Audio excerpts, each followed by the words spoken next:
السلام عليكم، شلونكم؟ شو اخباركم متابعيني الكرام؟ ربي يحفظكم وياكم نبيل موسى والاكثر تداولا. قبل ما نبلش بالخبر يا جماعه، كل شخص يعاني من تصبغات ببشرته او كلف يقدر يستخدم مجموعه الموتشي، صابون العشبه، قناع الموتشي الطوز، وكذلك خلطه الموتشي. هاي المجموعه كلها سعرها 25 والتوصيل مجاني، والنتائج مالتها تبلش من اول 5 ايام. كذلك اللي يعاني من تساقط شعر يا جماعه يقدر يستخدم مجموعه العشبه، شامبو عشبي خالص 100% مع زيت اعشاب خالص 100%، يعمل على منع تساقط الشعر وملء الفراغات ومطول للشعر. هم سعره 25 والتوصيل مجاني. خلي نبلش بالخبر يا جماعه. طبعا يقدرون يطلبوه من خلال الرقم اللي جاي تشوفونه قدامكم. خبرنا شنو يا جماعه؟ دير بالكم على اولادكم. شلون طبيب نشر مقطع لطفل بالع قراصه وواقفه بالمريء.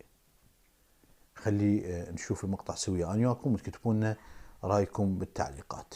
ديروا بالكم لأطفالكم رجاءً. شوفوا هذا الطفل شنو بالع، يعني بالع أتوقع قراصة. شوفوا لحد وين نازلة القراصة، تقريبا لحد المرئ. هذا هو هنا.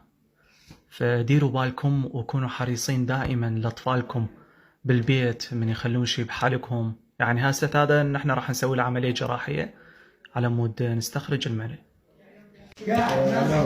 هاي الرخاصة اللي طلعناها. الحمد لله. قراصه بالع. خبرنا بعد يا جماعة الاستهتار بالطريق. بنية قاعد تسوق وعالقة أغاني وترقص وتمشي سريع، فجأة السيارة انقلبت. من ورا شنو؟ من ورا السرعة وعدم الانتباه والاستهتار. الاستهتار اللي بالشارع. شوفوا المقطع يا جماعة، شوفوا.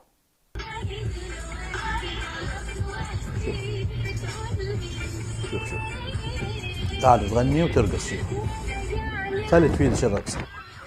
رحت انت والسيارة. شوف روح زين هسه لك زين.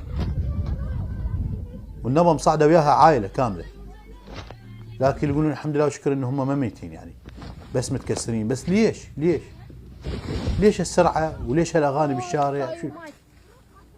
شو ما بيهم شيء. الحمد لله وشكر طلع ما بيهم شيء. كتبوا لنا رايكم بالتعليقات.